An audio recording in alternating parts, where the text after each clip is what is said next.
बिस्मिल्लाहिर्रहमानिर्रहीम, अस्सलाम वालेकुम जी। मैं नजमुल हसन बाजवा हूँ।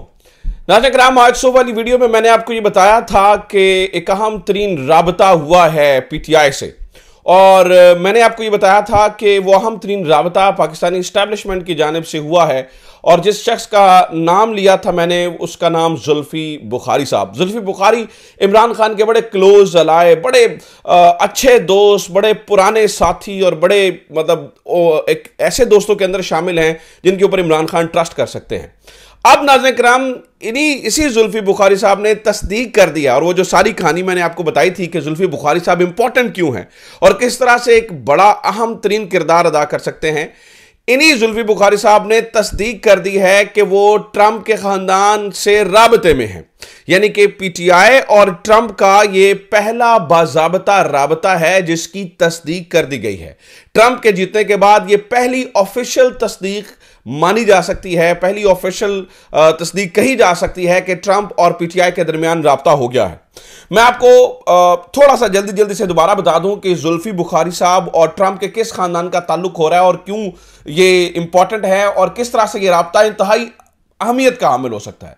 यानी कि अगर मैं आपको वन लाइनर बताऊं, वन लाइनर, तो वो वन लाइनर ये है, जालिमो खान आ रहा है। वो जैसे था ना कि जालिमो काजी आ रहा है, इन दिनों बस आपकी ज़हन में रखिए, देर सवेर हो सकती है, महीना दो महीना ऊपर हो सकते हैं, नीचे हो सकते हैं, लेकिन ये जरूर है कि जालिमो खान आ रहा है। इसकी जरा तफसीलात सुन लीजिए, फिर हम 190 मिलियन केस के ऊपर भी बात करते हैं और इमरान खान के पैगाम के ऊपर भी बात करते हैं। आज इमरान खान ने जेल से भी गुफ्तगू की है और वो भी सारी सामने आ चुके हैं। लेकिन सबसे पहले जरा ये जुल्फी बुखारी साहब और ये जो इवांका ट्रंप है और जेराड कुशनर हैं, ये प्लेयर किस तरह से अहम तरीन किरदार अदा कर सकते हैं, मैं जल्दी से आपको दोबारा से ये बता दूं। नाज़रीन किराम, जुल्फी बुखारी साहब इसलिए इंपॉर्टेंट हैं क्योंकि इनका जिस शख्स से डायरेक्ट राब्ता है या जो इनके करीबी दोस्त तस्वुर किए जाते हैं और बिजनेस के मामलात में भी इनकी काफ़ी मीटिंग्स रहती हैं, उस शख्स का नाम है जेराड कुशनर। जेराड कुशनर जो हैं वो ट्रंप के दामाद हैं, और ये इंतहाई अहम शख्स है ट्रंप की काबीना के अंदर, क्योंकि जितनी भी ट्रंप की फॉरेन पॉलिसी होती है और उस फॉरेन पॉलिसी के अंदर मेन करैक्टर या आर्किटेक्चर कह लीजिए, वो जेराड कुशनर है। जेराड कुशनर जो है वो एक बिजनेसमैन भी है, इस हवाले से भी अहम है, और दूसरा खास तौर पर ये मिडिल ईस्ट के मामलात के अंदर भी ट्रंप को ने क्या डिसीजन लेने हैं, कहाँ क्या करना है, उसमें ये बेसिक असिस्टेंस फराहम करता है। यानी ये जेराड कुशनर इतना अहम शख्स है, इसका अंदाजा आप इस बात से लगाइए कि कल ट्रंप ने जीतने के बाद जिस शख्स की सबसे पहले कॉल उठाई है उसका नाम मोहम्मद बिन सलमान है, जो कि सऊदी क्राउन प्रिंस है, और सऊदी क्राउन प्रिंस की कॉल सबसे पहले उठाने की वजह यही शख्स जेराड कुशनर है। यानी कि ये इंतहाई अहमियत का अमल है, और इस वजह से नहीं कि सिर्फ ये ट्रंप का दामाद है और ट्रंप अपने दामाद को जो है वो ट्रस्ट करते हैं, बल्कि इसलिए भी कि ये इंतहाई ज़हीन, फतीन और दौलतमंद शख्स है। इसके मुख्तलिफ जगहों के ऊपर कारोबार हैं, और इस शख्स को बहुत अच्छे से अंदाजा होता है कि कहां पर किस तरह से किन मामलात को देखना, और ये ट्रंप के इंतहाई करीबी साथी हैं। दूसरा, जेराड की बीवी इवांका ट्रंप, मैंने आपको बताया था कि दो तरह से ताल्लुक बनता है। एक जो इवांका ट्रंप है, ये इवाना ट्रंप की बेटी है। इवाना ट्रंप जो कि ट्रंप की पहली बीवी थी, और ट्रंप की पहली बीवी 80 की दहाई के अंदर आप देखिए तो वो इमरान खान के साथ उसकी तस्वीरें भी वायरल हुई। इमरान खान की तस्वीरें आज भी अगर आप गूगल पे जाकर सर्च करेंगे इवाना ट्रंप, तो आपको जो है वो तफसीलात मिल जाएंगी। तो इवांका ट्रंप जो है वो यानी कि जो पहली इमरान खान की मीटिंग इनिशिएट हुई थी डोनाल्ड ट्रंप के साथ, आपको याद होगा, जब इमरान खान बहैसियत प्राइम मिनिस्टर गए थे डोनाल्ड ट्रंप से मिलने, और रेड कार्पेट का इस्तकबाल हुआ था और इमरान खान को बड़ी इज्जत दी गई थी। उसके पीछे भी उस मुलाकात को करवाने वाले दो अशखास थे। एक का नाम जुल्फी बुखारी, उनका राबता था दोनों के साथ, इवांका ट्रंप के साथ भी और जेराड कुशनर के साथ भी। यानी कि जेराड कुशनर और इवांका ट्रंप ये दोनों वाहिद दोनों लोग हैं जिन्होंने इस पूरी मुलाकात को फैसिलिटेट किया था, इसको आर्किटेक्ट किया था, और ट्रंप ने जो रेड कार्पेट इस्तकबाल दिया था, बड़ा इमरान खान को सेलिब्रिटी प्रोटोकॉल दिया था, उसके पीछे यही दोनों अशखास थे। अब नाज़रीन किराम, आज अभी कुछ देर पहले जुल्फी बुखारी साहब ने तस्दीक की है। उन्होंने कहा जी हम ट्रंप इंतजामिया, यानी कि दो उन्होंने बात की, उन्होंने कहा जी हम ट्रंप इंतजामिया के साथ भी राब्ते में हैं और ट्रंप खानदान के अहम अफराद से भी राब्ते में है। ये जो ट्रंप खानदान के अहम अफराद से उन्होंने राब्ते की बात की, इसमें दो यही शख्सियात हैं, जेराड कुशनर और इवांका ट्रंप। जो कि ट्रंप की बेटी हैं, और ख़ास तौर पर बहुत सारे मामलात के अंदर ट्रंप की बाकी औलाद नज़र नहीं आती है। ट्रंप के एक बेटा है जो कि तीसरी बीवी मेलानिया ट्रंप से है, और वो मुख्तलिफ जगहों पे डोनाल्ड ट्रंप के साथ नजर आता है, लेकिन कभी उसका कुछ बयान या कुछ इस तरह की चीज़ें जो है ना वो नज़र नहीं आती हैं। जबकि जो इवांका ट्रंप है वो ट्रंप की पॉलिटिक्स के अंदर एक इंतहाई अहम और बड़ी आप समझ लीजिए कि एक्टिव प्लेयर हैं। तो ये ऑफिशियल राब्ते की तस्दीक हो गई है, लिहाजा आप रोएं, चीखें, पिटें, वो तो होगा जो होने वाला। अब आप चलाते रहें कैंपेनें कि ये है वो। मैं नाज़रीन किराम ये नहीं कह रहा हूं कि ट्रंप को बहुत अच्छे हैं होंगे, पाकिस्तान के लिए साबित होंगे और ये वो, इसके ऊपर मैं अलग से बात करूंगा, हम जरा दूसरे एस्पेक्ट के ऊपर भी बात करेंगे। लेकिन ये बात दुरुस्त है कि वो जो बाइडन इंतजामिया की ऐसे सर के ऊपर हाथ था इस हमारी जो है ना वो मुक्तदरा के ऊपर, वो खैर हाथ उठ गया है।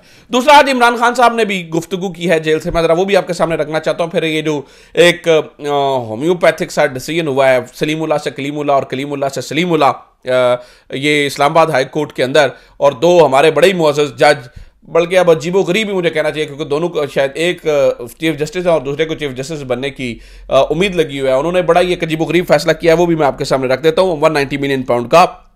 लेकिन सबसे पहले आप इमरान खान की जो है ना वो गुफ्तगू सुने। आज आपको ये भी जहन में होना चाहिए कि इमरान खान के ऊपर पाबंदी लगा दी गई है ना जी, यानी कि वो साफ़ी जो मिलने जाते हैं उन्हें कहा जाता है कि आपने इमरान खान की गुफ्तगू आगे बाहर नहीं बतानी है। लेकिन खैर निकलने वाली तफसीलात निकल आती हैं। इमरान खान ने बताते खुद इसको अपने ट्विटर पर भी डाल दिया है, तो मैं ज़रा आपको बता देता हूँ कि इमरान खान ने क्या क्या कहा।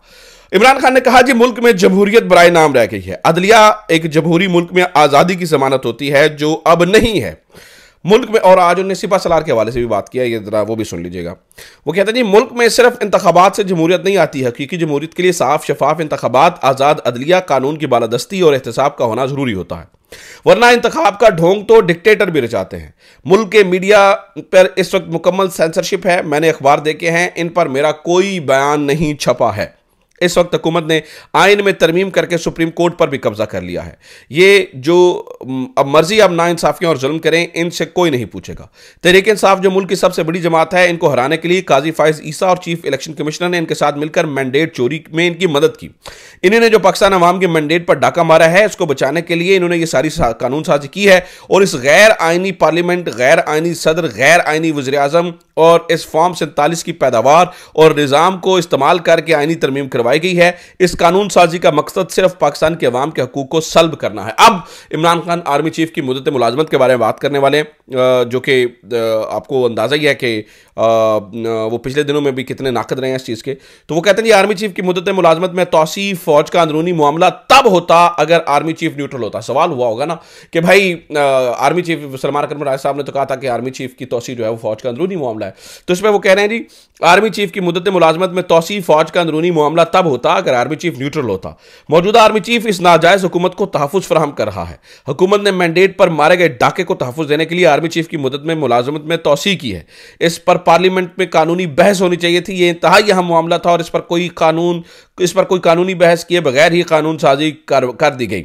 मैं अपनी सारी पार्टी बिलखसूस क़यादत को यह पैगाम देता हूं कि एहतजाजी तहरीक की तैयारी करें। एहतजाज की क़यादत तहरीक इंसाफ की जॉइंट लीडरशिप करेगी। जो टिकट होल्डर या ओहदेदार एहतजाज में शिरकत नहीं करेगा, इसकी पार्टी में कोई जगह नहीं है, और हम इसको अगले इलेक्शन में टिकट देंगे जो सिर्फ एहतजाज करेगा। अच्छा, इसके अलावा भी इमरान खान ने ट्रंप के हवाले से भी बात की है, और उन्होंने कहा जी मैं डोनाल्ड ट्रंप को 47वें अमरीकी सदारत जीतने पर मुबारकबाद देता हूँ, और डोनाल्ड ट्रंप पाकिस्तान के खुशाइंद है, और बहुत सारी बातें उन्होंने की हैं जो कि ये साबित करती हैं कि इमरान खान साहब जो है वो डटे हुए हैं। पाकिस्तान से कुछ खसूसी तैयारे भी जा रहे हैं, उसके ऊपर भी जल्दी जल्दी से बात करते हैं। लेकिन मैं सबसे पहले आपको ये जो आज खच वजी है 190 मिलियन पाउंड केस के बारे में ये मैं आपको बता दूं। 190 मिलियन पाउंड केस आज लगा हुआ था, जिसमें इमरान खान ने बरियत की दरखास्त दायर कर रखी थी, और ये इस्तदा की थी कि जनाब मुझे यहाँ से जो है ना वो इस केस से बरी किया जाए। लेकिन हुआ ये, नाज़रीन किराम आप जरा आर्ग्यूमेंट सुनिए, वो बहुत ही जेन्युइन और लीगल आर्ग्यूमेंट थे, लेकिन अदालत का फैसला बड़ा ही होम्योपैथिक। मैं नाज़रीन किराम इसके ऊपर ये आपके सामने रख देता हूँ। वो क्या कह रहे हैं, उन्होंने ये मेरे सामने निकल आया, क्योंकि आज इन्होंने केस दोबारा से जी समझ लीजिए रिमांड बैक कर दिया है जी। जिसने पहले वो फैसला किया वही करे। अब सुनिए जनाब, 190 मिलियन पाउंड केस की समाअत में अदालत ने ये सवाल पूछा। पहली बात यह कि रकम बैरून मुल्क से सुप्रीम कोर्ट में अकाई, फिर काबीना का फैसला है, दूसरा लैंड मुंतकिली है। ये तीन चीजें इन्होंने कहा जी हाँ जी बिल्कुल। और आप नैब तरमीम के बाद काबीना के फैसले को तहफ़्फ़ुज़ हासिल है। वकील ज़हीर अब्बास। और ज़हीर अब्बास ने यह भी कहा NCA की जानिब से क्या freezing order, D freezing order सामने नहीं आए, अभी इनकी तफ्तीश मुकम्मल नहीं हुई। जब तक मेरा ज़ाती मफाद साबित ना होगा, काबीना के फैसले को नैब तरामीम से तहफ़्फ़ुज़ हासिल है। अदालत की नैब तरामीम दिखाने की हिदायत, काबीना फैसले को हासिल तहफ़्फ़ुज़ के हवाले से वकील ज़हीर अब्बास ने नैब तरामीम अदालत में पढ़ी। आपने इस मौके पर आके अदालत बरियत की दरखास्त जो है वो क्यों दायर की, अदालत ने यह पूछा।